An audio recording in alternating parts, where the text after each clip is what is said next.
মায়ের মনের ভিতরে যে কি চলতে থাকে সেটা বোধহয় মা না হলে ফিল করতে পারতাম না। আজকে মোহাম্মদ দুপুরবেলায় বলছে, "মাম্মি আমার অনেক বেশি বুকে ব্যথা করছে।" তো এইভাবে আমি তখন ওর জন্য চিকেন নাগেটস তৈরি করছিলাম। তো ভাবলাম যে হয়তো দুষ্টামি করছে কিংবা মজা করছে অ্যাটেনশন নেওয়ার জন্য। তা আমি নরমালি তার খাবারটা তৈরি করলাম। তারপর হচ্ছে সে ২ ঘন্টা যাবৎ এরপরও বলছে যে এখনো ব্যথা করছে। তারপর আমি আমার জিপিতে কল করি। জিপি বলল যে এখন আর অ্যাপয়েন্টমেন্ট খালি নেই। সবগুলো বুক। তারপর আমি 111 এ কল করে তাদেরকে সমস্ত ডিটেইলস বলি। বলার পরে তারা ইমার্জেন্সি রেফার করে দেয় হচ্ছে হসপিটালে।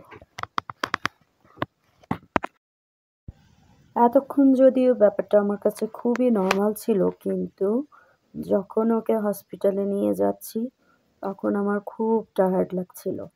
মানে এখন আস্তে আস্তে ভিতর থেকে ভেঙে পড়ছি, কারণ আমি মা। তারপর আর কি করব, হসপিটালে যাওয়ার একটা রেফার আমাদের বাংলাদেশের মতো এইখানে খুব দ্রুত কাজ করে। অন্যান্য দিন হসপিটালে গেলে আমাকে বসে থাকতে হয় যদি আমি নিজে থেকে নিয়ে যাই, কিন্তু যখন আমি 111 এ কল করে তারপর হচ্ছে বললাম যে ওকে রেফার করা হয়েছে 111 থেকে, জাস্ট সব কিছু খুব ঝটপট হচ্ছিল। মানে আমি এটা দেখে একটা জিনিস শিখতে পারলাম, আপনারা যারা ইংল্যান্ডে থাকেন, ছোট বাচ্চা কিংবা আপনার জন্য সবসময় 111 এ কন্ট্যাক্ট করে তারপর যাওয়ার চেষ্টা করবেন, যদি অতটা ইমার্জেন্সি না হয়। আর ইমার্জেন্সি হলে তো 999 এ কল করবেনই। যেহেতু এই কয়দিন আমার গলা খুবই খারাপ অবস্থা ছিল, তো আলহামদুলিল্লাহ গতকাল থেকে কিছুটা ভালো ফিল করছি। আর আল্লাহর কাছে অশেষ রহমত বলবো যে মানে কালকে যদি আমার ভয়েসটা এরকম মানে ভাঙা থাকতো তাহলে আমি কিভাবে কথা বলতাম? কিভাবে আমি এত কিছু ম্যানেজ করতাম? কারণ আমার গত কয়েকদিন ভয়েস দিয়ে কথাই বেরোচ্ছিল না। তো ওকে যখন হসপিটালে গেলে না মানুষ টায়ার্ড অটোমেটিকই হয়ে যায়। মানে আমার এত বেশি ক্লান্ত লাগছিল, তারপর আমি দুপুরে কিছু খাইনি। কারণ ওর খাবারটা রেডি করছিলাম, ভাবলাম যে পরে খাবো। একদম রাতের খাবার আর দুপুরের খাবারটা যেহেতু এখন বাসায় আছি, ২ টাকে একসাথেই খেয়ে ফেলবো। কারণ এমনিতেই ওয়েট মেইনটেইন করা ভালো। তো এজন্য আর আমি দুপুরের মানে ৩টা বেজে যাচ্ছে তারপরেও খাইনি। এখন দেখছি যে বাইরে যাওয়ার কারণে আমার এত বেশি ক্লান্তি লাগছিল যে বলার বাইরে। তো ওকে নিয়ে আসার পরে ঝটপটি নার্স দিয়ে ওর হচ্ছে ব্লাড এ মানে হার্টবিট কেমন, তারপর প্রেশার কেমন সবকিছু চেক করছিল।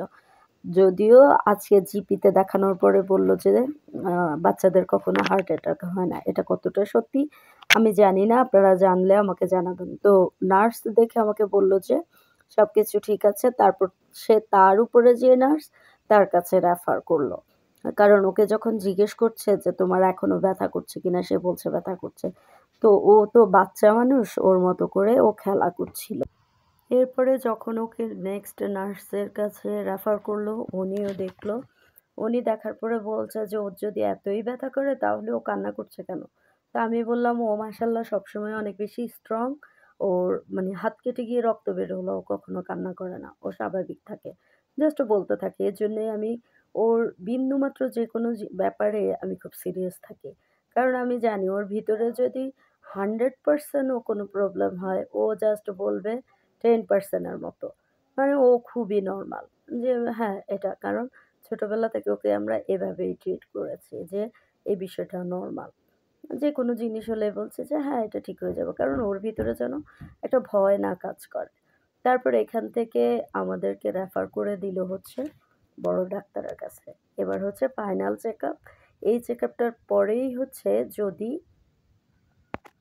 যদি কোনো সমস্যা হয় তাহলে হয়তো হসপিটালে ভর্তি করবে। তো নার্স দেখার পরে আর এগুলি কিন্তু একটু পরপরই ডাক পড়ছে। মানে আমি আগে যেরকম ভাবতাম যে অনেক সময় বসে থাকতে হবে। কিন্তু ওর এই ব্যাপারটার কারণে না একটা নার্সের পরে আরেকজন দেখছে। আর আমি তো মা, আমি অনেক বেশি মানে আমি খুব ক্লান্তি ফিল করছি। এখন কোনো মানে অন্য কারো কোনো অসুখ শুনলে, পরিবারের কোনো সমস্যা শুনলে না আমার হাত পা ছেড়ে দেয়। আমার অনেক ক্লান্ত লাগে। জানি না এটা কেন? আগে আমি খুব স্ট্রং ছিলাম। তো এরপরেও ও ওর মতো খেলা করছে। এখন আমাদেরকে রেফার করে দিল মাইমাতে। মাইমাতে যাওয়ার পরে বলল যে মানে এখান থেকে যদি আপনাকে আবার ব্যাক পাঠায় তাহলে হচ্ছে আমরা ওকে ভর্তি করব। তো এখন হচ্ছে বড় সার্জন ওকে দেখবে। বড় সার্জন দেখবে। এখন ও তো বাচ্চা মানুষ এতটা সময় আর বসে থাকতে চাচ্ছে না। ও ডিস্টার্ব করা শুরু করেছে আর আমি তখন ওনাদেরকে বললাম রিসেপশনে যে, "ও তো খুব টায়ার্ড বোধ করছে। আপনারা যদি পারেন একটু আগে দেন।" বলা মাত্রই ঝটপট সবারটা রেখে ওরটা দিয়ে দিল। এই ব্যাপারটা আমার খুবই ভালো লেগেছে। এই যে আমি এখানে ওয়েট করছিলাম। তারপর ডাক্তার আলহামদুলিল্লাহ বলব যে মাসআল পেন। তারপরে আমি আজকে নিয়ে গেছি। আল্লাহ হাফেজ।